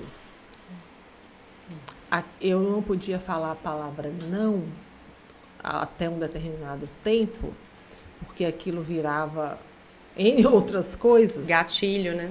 Mas eu aprendi em terapia, aprendi com os terapeutas que eu tinha que transformar a rota para chegar onde eu queria chegar e não privá-lo de ser uma pessoa que recebesse o que é primordial de qualquer família ensinar por filho, que é educação. Essa era uma função minha quanto mãe. Eu não dei conta de ensinar alguns refinamentos, como, por exemplo, ele não consegue comer de garfo, ele não consegue usar uma faca, por causa de questões motoras, né? Esses pormenores. Mas, ao mais, assim, da onde que ele foi colocado, que ele não daria conta disso, que ele não faria uma viagem, que ele não ficaria num espaço, que ele não seria possível uma vivência nem familiar, que nós não saberíamos lidar. Muito disso hoje é possível porque eu não usei o diagnóstico para deixá-lo fazer tudo que ele queria. Isso também, eu sou assim também, sou um pouquinho rígida. Porque além do Gui de 13 anos, eu tenho o Carlos Eduardo, de 24. Só que o Carlos Eduardo não é atípico. Então, assim, quando veio o Gui, a diferença da criação não ia mudar. E tem regras, na minha casa tem regras. É assim, é assim, é assim. Por causa dos meus toques, eu não gosto de nada fora do lugar. E é o meu jeito, é a minha regra. As coisas organizadas, arrumadas. Pode brincar, pode fazer suas coisas, pode fazer tudo. Acabou, o que a gente faz? Ele já sabe que tem que guardar. Chegou da escola, onde fica a mochila. Ele já guarda a mochila dele, o chinelo, o tênis. É assim. Coisas jogadas, me desorganiza. Eu passo mal com coisa fora do lugar. Então, lá em casa também tem essas regras para manter. Tanto do jeito que eu criei o Carlos Eduardo, a criação do Guilherme também não mudou.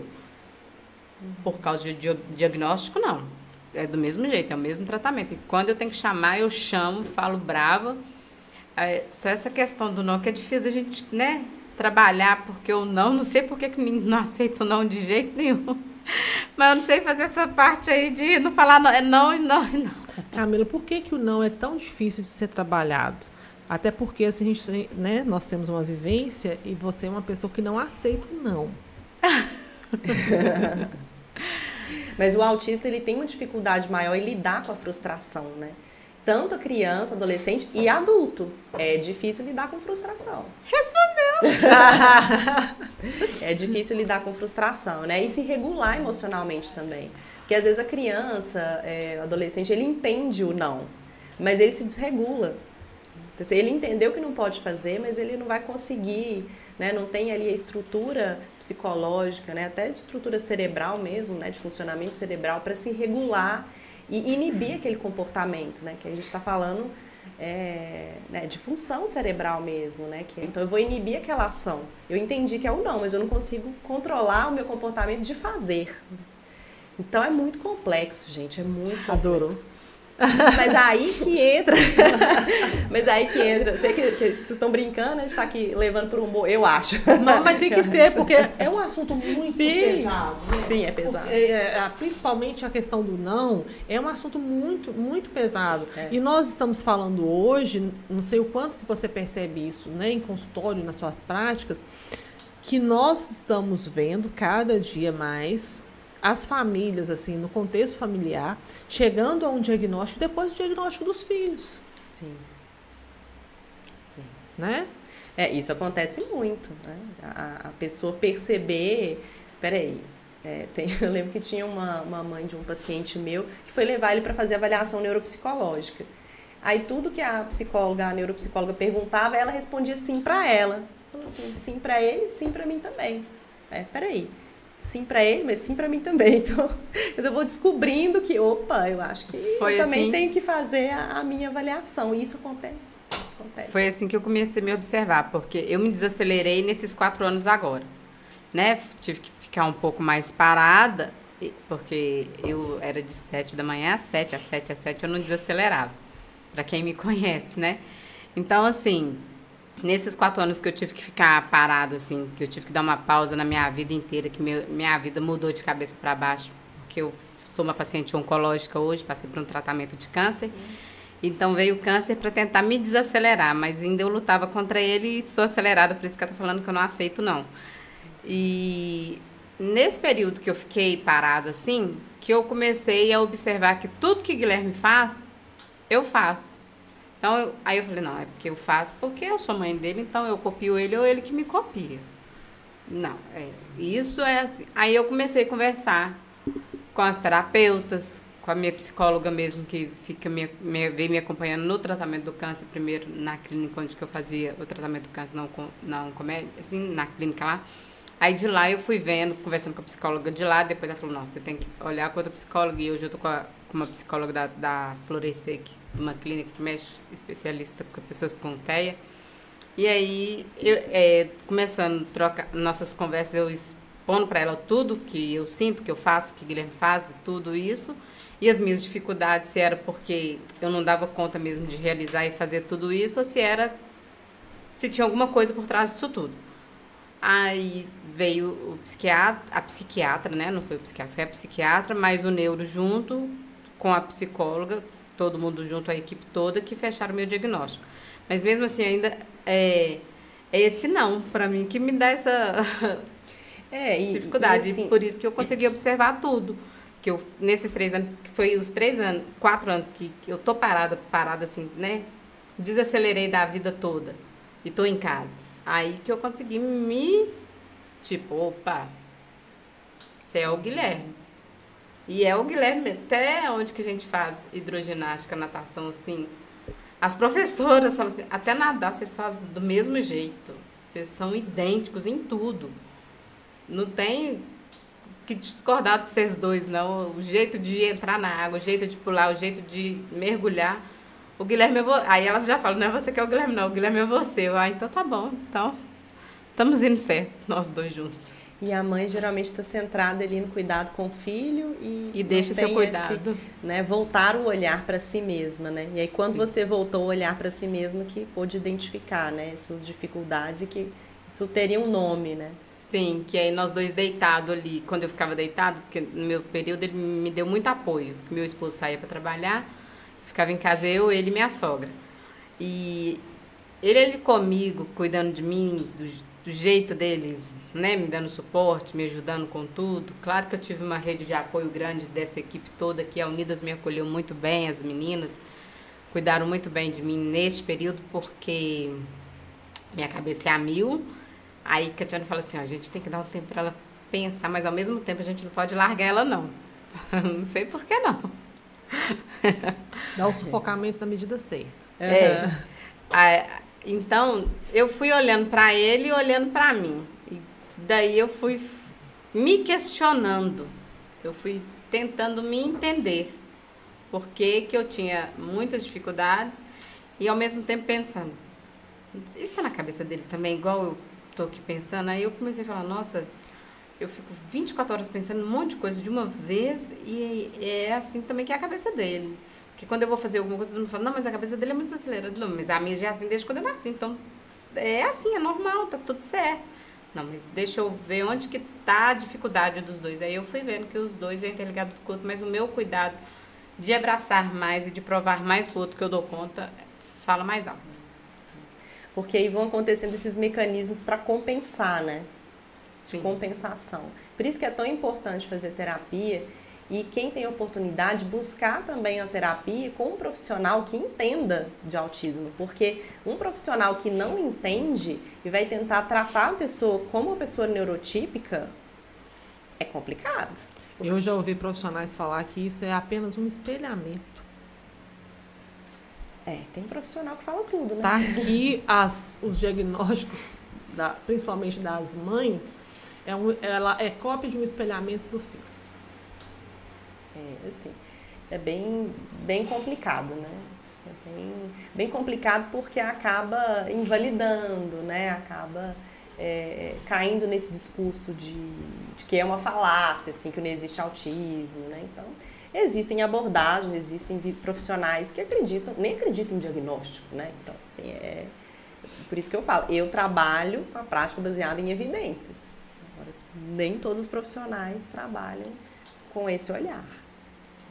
E tem um preconceito, às vezes, da própria área da saúde de achar que o diagnóstico é rótulo, de achar que o diagnóstico é para colocar pessoas em caixinhas, sendo que a ideia não é essa, né? A ideia é conseguir nortear o tratamento. Mas eu não sei se você percebe, isso muito fala de pessoas que não são da área, ou que é da área, mas também não tem aprofunda no assunto. Eu falo por quê?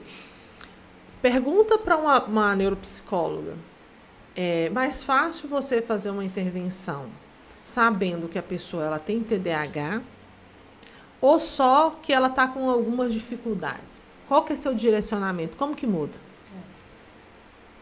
Se a pessoa chega para você com um diagnóstico de autismo, Vai mudar a sua abordagem? Com certeza. Muda. Né? E muda não no sentido negativo, você vai tratar diferente. Não, no sentido de que essa pessoa vai ter necessidades diferentes. Por exemplo, a questão da rigidez cognitiva, né? Que é um pensamento muito inflexível. Se eu vou trabalhar com um paciente neurotípico que não tem autismo, que não tem nenhum outro transtorno do neurodesenvolvimento, para ele vai ser muito mais fácil flexibilizar pensamentos. Que eu vou pensar sobre alguma coisa com outra perspectiva. Vai ser muito mais fácil do que um autista. Né? Eu vou ter que abordar isso de forma diferente. Vai ser muito diferente estruturar uma rotina.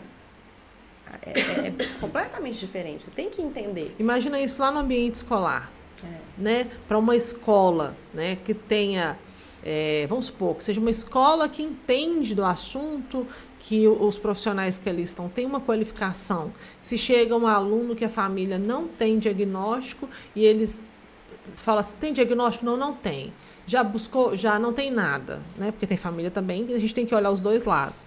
E aí eles vão começar a fazer as intervenções na escola, por mais que o professor veja, mas a família falou que não tem nada, eu tenho que tratar como não tem nada. O que vai dar de prejuízo se a família assumisse esse diagnóstico? Nós temos muito isso na rede particular, tá? Onde que as famílias pegam os diagnósticos, não levam e falam, não tem nada, já passei, já fui, não tem nada. E aí começa a surgir os grandes problemas por falta do diagnóstico, porque eu entendo que ele é um caminho, ele é um direcionamento que o profissional vai chegar e falar assim, eu tenho em cima disso daqui para trabalhar. E o que eu acho importante é pensar, se questionar, o que você vai fazer com o seu diagnóstico? Isso. A questão é, o que você faz com o diagnóstico? Porque ter uma carteirinha, né, assim, vamos pensar nos direitos, né? Claro, você vai lutar pelos seus direitos. Mas essa carteirinha para dizer, então eu posso agir de qualquer jeito, então eu posso ser um irresponsável, então eu posso tratar as pessoas de qualquer jeito, porque eu tenho aqui a carteirinha, eu sou autista. Né? Que fica um pouco disso, vai justificar o comportamento porque é autista, porque tem TDAH. Não. E não é por aí, né? Não é por aí. Isso é um comportamento que hoje tem muito essa crítica. A pessoa está se vitimizando, a pessoa está se escondendo atrás do diagnóstico. Pode ser que tem pessoas que façam isso? Pode ser. Na minha prática, eu não vejo muito isso. Eu não vejo, mas tem pessoas que, fato, claro, né? Deve ter por aí. Eu só deixei as pessoas saberem que eu tinha o autismo, eu acho que por causa do meu jeito de ser. Eu sou um pouquinho muito 880, eu sou curta e grossa. Então, eu comecei a ser, ela é muito sem educação. Ela é muito grossa. Então, aí eu tinha que ser docinha com a pessoa, e aí eu falei com a Catiane assim, eu vou deixar o povo então saber que eu tenho um autismo. Porque pelo menos vai falar, não, entendi porque que ela era desse. Dos outros, pra né? ter aquela compreensão. Sim. Então, o jeito dela agir comigo era assim, porque ela é assim, tem o autismo, ela não consegue, porque às vezes a gente é tão franco que a gente, não é que a gente quer te magoar, é porque a gente falou, saiu. Sim. E foi. Ou se o seu assunto não estiver me interessando assim também, sem perceber, eu saio, eu falo, nossa, se policia, volta lá e... E aí você explicar para o outro que isso é uma dificuldade sua, é diferente de você, né, dar essa carteirada assim, não é porque eu sou autista. É diferente, é buscar uma compreensão, mas ao mesmo tempo você está buscando né, melhorar, você está fazendo terapia, você está tentando... se organizar, se responsabilizar, acho que a palavra é essa, você pode pedir ajuda também das pessoas, né? Você pode pedir compreensão das pessoas. O importante, só interrompendo você aqui, é um comentário aqui do Humberto Luzia, doutora. Após um tempo do diagnóstico do meu filho, eu fui encaminhado até mesmo a um pedido da neuro dele para o acompanhamento psicólogo. Eu e minha esposa ficamos muito bem a partir do bom pra gente, foi muito bom pra gente a partir disso. Ou seja, sim. É o entendimento de que vocês estão vendo só o problema deles, o problema pode estar por trás do diagnóstico do seu filho, sim. Pode estar dentro da família. Foi perfeito. Interessante pra ele. Perfeito. Quem está falando aí no microfone, gente, é o Emerson, tá? Conhecido como marido da Nayara. Que ele não está aparecendo na câmera, mas é... O Márcio deu uma isso. saidinha aqui, me colocou eu aqui no lugar dele aqui, estamos fazendo um teste aqui. Isso aí. E né, o Giovanni também, Giovanni do Peixe, está falando que os assuntos estão bem abordados, que é um prazer fazer parte da família Planta Motiva Cast. Né? Dr. Hans Diniz Wolff também está aqui na live conosco, então nós nesse momento estamos com uma quantidade bem legal de pessoas aí nos ouvindo, e é isso que nos motiva. Sim. Levar essa informação assertiva, falar da importância com profissionais que sabem fazer esse direcionamento e despertar, né, não só nas famílias atípicas que têm essa condição dos seus filhos, né, ou de si próprios, mas também na sociedade. Do quanto fica mais leve uma sociedade com conhecimento de acolhimento. E uma sociedade que aprenda a lidar com a diferença. Porque se a gente soubesse lidar com o diferente, as pessoas sofreriam muito menos. Nossa. Como é difícil buscar um pertencimento num mundo neurotípico que, né, vai olhar torto para você se você fizer qualquer coisa errada, né? Errado não, vamos corrigir. Sim. Para a sociedade, né? Não que seja errado, né? Padronizado. Então, é difícil para o ser humano aceitar a diferença, né? Infelizmente, é desafiador. Eu acredito que, além, né, de quem tem um transtorno buscar o tratamento, eu vejo que a sociedade precisa de uma intervenção, né? Por isso que nas escolas é muito importante terem ações de conscientização, né, com os alunos, para desde pequeno aprender a lidar com o diferente, aprender que meu colega tem outra necessidade, convidar ali o meu colega para o meu aniversário, assim, ele não conversa com ninguém, ele fica na dele, mas vamos chamar ele também para ver se ele vai. E isso para as famílias tem uma importância tão grande, é tão, assim, gente, chega a ser mágico, assim, são poucos os casos onde nós vemos que o contexto, né, de família e de todo amigos não mudou depois do diagnóstico. Algumas pessoas relatam mesmo que, assim, ao passar do tempo, os convites sumiram, né? Porque ninguém quer aquele menino que corre o tempo inteiro, que acaba mexendo na mesa do bolo antes dos outros. E isso tudo vai muito disso daí, né? De não entender o que é a necessidade do outro. Sim. Até para quem tem, isso acontece muito, quem tem autismo, é uma queixa muito frequente, né, de se sentir estranho, se sentir diferente, né, chega muito assim o adulto nível 1 de suporte, não sei se você já sentiu isso, que assim, eu sou esquisito na sociedade, parece que eu sou um alien, parece que eu sou um ET, principalmente adolescente. E o que eu gosto de trabalhar, e deixo também esse recado para quem está assistindo e caso se identifique, é assim, seja esquisito, sabe? Tá tudo bem você ser esquisito, assim, tá tudo bem você ser diferente. E é difícil bancar ser diferente. É difícil falar, eu sou diferente, pronto. Realmente vou ser diferente nessa sociedade. E tá tudo bem, porque nós usamos muito essa frase, né? Nós convivemos com os nossos atípicos e eles fazem alguma coisa e olha assim, tipo assim, nossa, isso aqui tá aceitável. Eu falo, gente, tá tudo bem. Estereotipia, claro que tem muitas estereotipias que trazem um prejuízo, diversos prejuízos. Mas tem estereotipias que não trazem prejuízo. Por exemplo, algumas vocais, Você né? falou assim uma coisa perfeita. A estereotipia, ela é um incômodo, na minha grande maioria das vezes, para a família querendo blindar a pessoa. Depende da estereotipia, depende. Porque, por exemplo, se for uma estereotipia de morder o braço, sim, né? Sim, não, eu tô falando não as autolesivas, não. Os flaps, as vocais. Sim. A grande maioria das vezes as famílias querem que os filhos não façam por causa do outro. Sim. É isso mesmo? Sim. Por uma questão social. Sim, já teve disso, de eu estar com o Guilherme e pessoas da minha família. Você está no shopping? Faço não, eu deixo o menino. Não tem que ter vergonha de ninguém, não. Ele é ele, pronto, tá bom. Sim. Na maioria das vezes eu tento entender por que aquilo ali está potencializando. Porque talvez ele pode ter em sofrimento com alguma coisa. E a forma dele se regular. Exato. Porque ele está fazendo isso para se regular. Então assim, o que está causando essa desregulação? É o ambiente? É alguma coisa? No meu caso, não fala? Você está com fome? E a sociedade não gosta porque é diferente. Exato. Não tem outro motivo, porque barulho, assim, o que mais tem é barulho.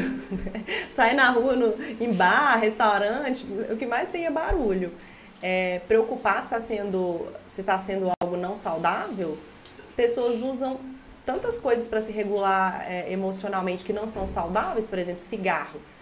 Isso é uma autorregulação, uma pessoa adulta fumando. As pessoas não se incomodam tanto quanto uma criança girando, uma criança fazendo o flapping, né? É por isso que às vezes as pessoas falam assim, cria-se leis sem funcionamento, né? Há pouco tempo, né, em Belo Horizonte, uma vereadora, a doutora Michele Siqueira, que é inclusive essa frase que a inclusão vira rotina é dela, ela nos deu a permissão para estar usando, fez um projeto de lei aonde que os vizinhos, né, para poder abrir reclamação no condomínio, antes de averiguar a respeito se tinha na casa alguém na condição dentro do espectro autista.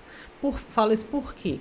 Porque a grande maioria dos síndicos recebem, falam assim, olha, não para de andar, me incomoda, né? Se o apartamento é alugado, pede para o dono pedir o apartamento de volta, pensando justamente em proteger essas famílias. Sim. Com certeza. Né? Porque, igual você falou, ele usa aquilo como autorregulação. É uma autorregulação andar de um lado para o outro, né? Às vezes esse barulho o tempo que na grande maioria faz, balança as mãos, assovia no cantinho da boca, aquela coisa toda.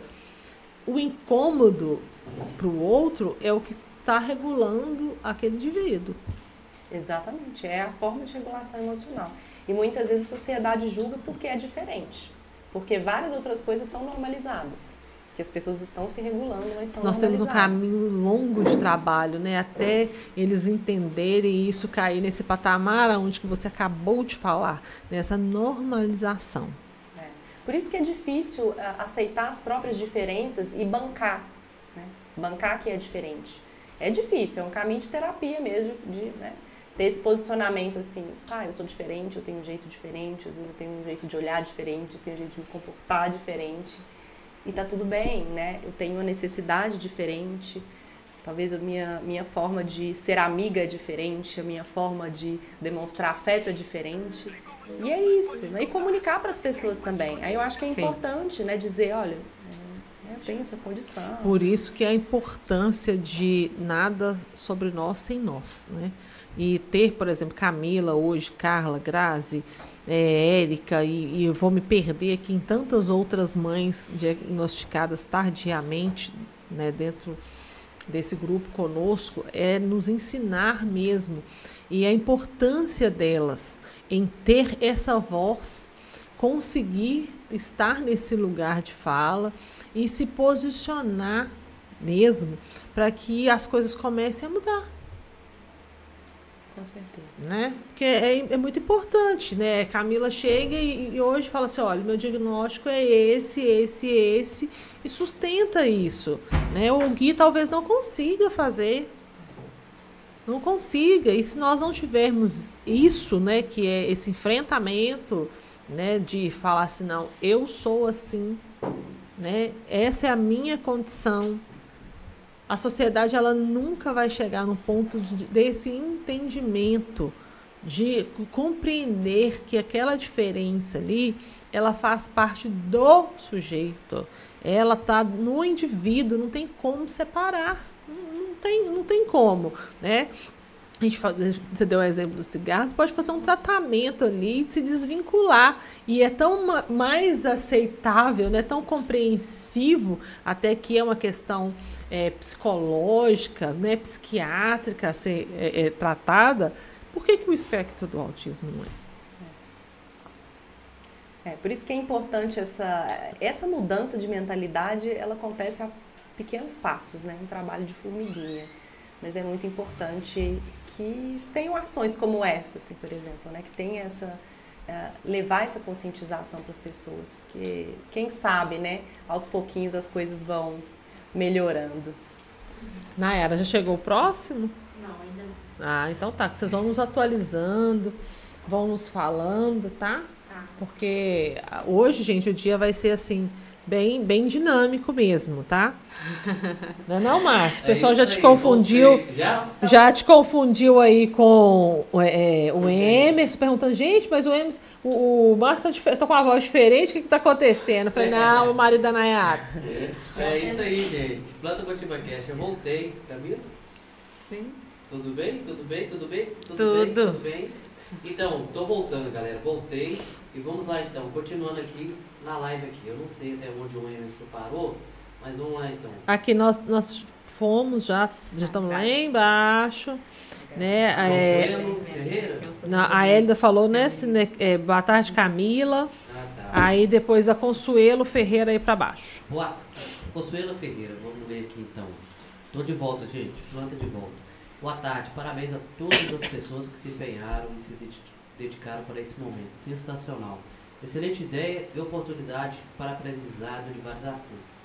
Excelente ideia que o bom Deus nos deu, viu, gente? Não é só Deus mesmo. Dr. Hans Diniz Wolf. Boa tarde, pessoal. Eu estou quase chegando. O Dr. Hans vai vir juntamente aí com o presidente da UAB de Santa Luzia, viu, gente? Para ótimo. a live aí, vai vir falar um pouquinho também, tá? Então daqui a pouco eles estão aí. Patrícia Carvalho, Pati. Já ia falar que a voz do Márcio mudou. Tá vendo? Humberto Luzia. O autismo me ensinou a diferença entre família e parente. E realmente o que é amigo e o que é colega. Isso, gente, isso é uma coisa que não tem como. Muitos vão embora.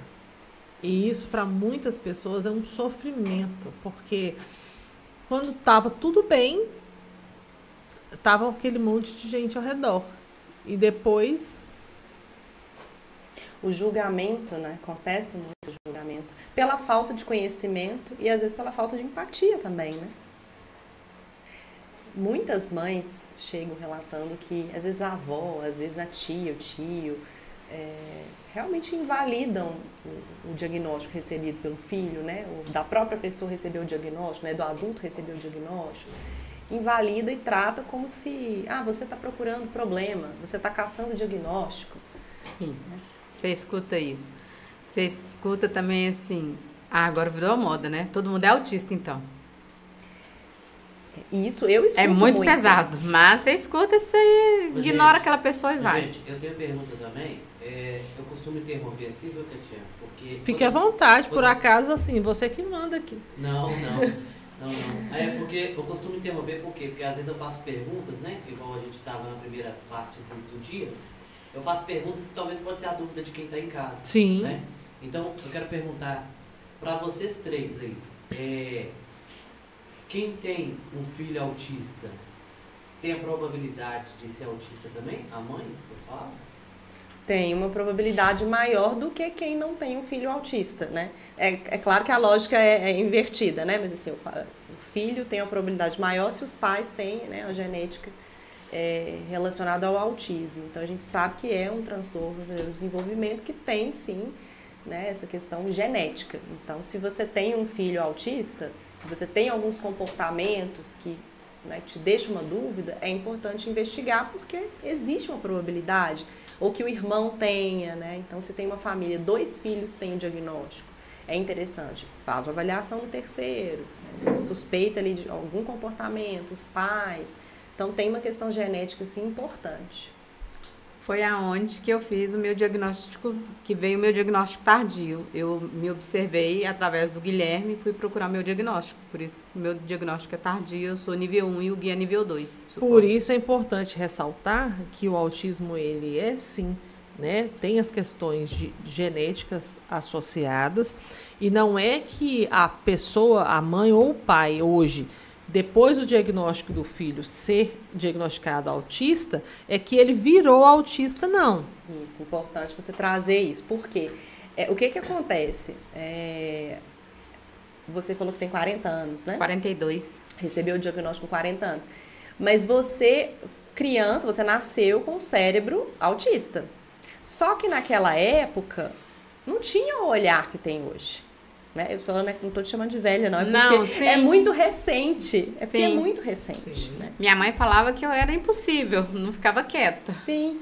Eu tomava maracujina pra tentar acalmar. Não tinha aquele xarope de maracujina? Na época tinha. Minha mãe me Tô, dopava de maracujina, tadinha. Fica quieta, menina. Então, os seus sinais de autismo, eles eram interpretados de uma outra forma. É muito recente esse olhar que a gente tem hoje, com acesso à informação, né? Que é assim, peraí, eu tenho um bebê, o meu bebê não olhou pra mim, deixa eu pesquisar aqui, será que é? Deixa eu entrar em contato, até de uma ansiedade, né? Eu falo que eu tenho um bebê de 1 ano e 10 meses. Aí, por eu trabalhar na área, você já deve imaginar, né? Que eu fico procurando um tanto de coisa. Então, assim, tem um lado, é claro que tem os excessos, né? Mas tem um lado bom, que é, se eu realmente identificar alguma coisa, hoje, em 2025, eu já vou levar para uma intervenção precoce. Deixa eu falar para vocês uma coisa aqui, uma experiência. Eu dou aula, né? Então eu identifiquei que 2 alunos, devido a vocês terem me falado dos sintomas, como que reage cada criança e tal, eu fui lá e falei, eu não sou neurologista, mas eu acho que é interessante para vocês, eu demorei a falar, viu, gente, com os pais, tá? Falei, mas é interessante você levar os meninos aí, uma consulta, né, com o neuro e tal. E até passei o número para a Nayara, né? E eles estão no grupo, né? Ainda não. Não? Não, porque igual a Nayara falou que só coloca no grupo quem como é que é? Passou a investigação ou já tem o diagnóstico fechado. Quem já tem o diagnóstico fechado. Então, eu falei por quê? Mas eu identifiquei sinais, vários sinais. Na verdade, não foca demais, ou então, sei lá, pergunta demais. O olhar também é diferente, sabe?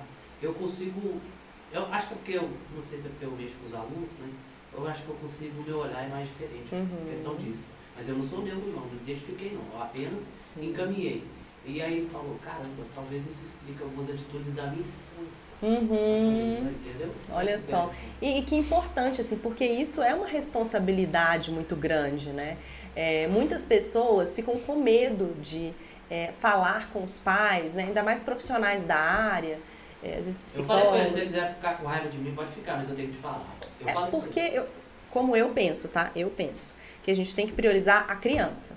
Você passar informação para os pais é uma responsabilidade sua, né? Por mais que você não seja profissional da área, mas você tem ali o seu olhar, você tem experiência na prática, né? Às vezes uma mãe de uma criança autista vai ter um olhar muito apurado e pode dar um toque ali na outra. Ela fez o papel dela. Eu acredito que é importante, né? Você faz o seu papel. Agora, se essa mãe achar ruim e, né, ignorar, aí já é um problema dela. Eu acho válido, porque pensa, se passaram muitos anos, e aí aquela criança recebeu um diagnóstico tardio, tanto de prejuízo que ela teve, você pensar, nossa, eu podia ter avisado? Pois é, agora eu quero saber, eu quero saber da Catiana, eu fiz certo ou fiz errado, pelo amor de Deus, me fala. E é eu que tenho que julgar? Eu sei que tem que julgar. Não, meu filho. Você não tem que julgar, você tem que falar pela sua experiência, né, Márcio, isso pra gente é gratificante, porque quando nós alcançamos uma pessoa que ela consegue mudar o seu olhar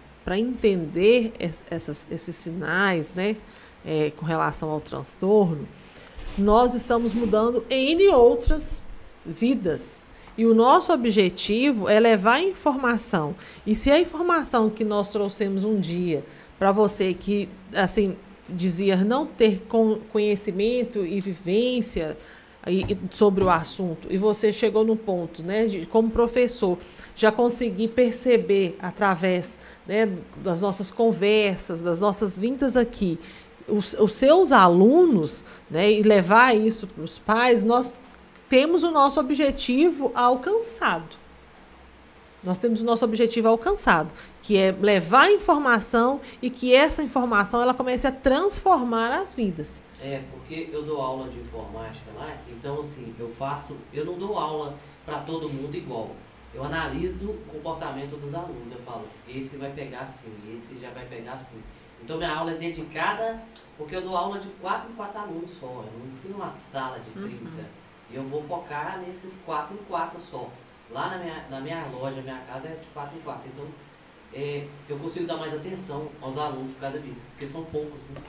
Sim. Então eu consigo dar essa atenção, sabe? Então eu identifico primeiro como é que ele vai aprender, como é que ele é, e aí eu vou moldando, sabe? Não é aquele trem automático que ensina todo mundo igual, todo mundo. Para todo mundo, de uma vez, tudo igual. Não, é diferente. Meu ensino é diferente. Sim, isso aí. Ótimo. Ana Luísa, foi um prazer te ter aqui conosco, junto O prazer foi todo meu, adorei. com Planta É? Motiva Cast. Ter Gostei você aqui muito, com a gente, junto com a Unidas pelo Autismo. Quero te contatar, preciso de você. Que aqui é assim, né? Mas assim, gente, Entra no grupo. não deixa de seguir, tá? Deixou o arroba dela tá aqui, não tá, Márcia, que você destacou? Sim, tá na live aí também, viu, gente? Tá. Os arrobas estão na live, tá Então aqui no deixa comentário. salvo, tá? Segue já.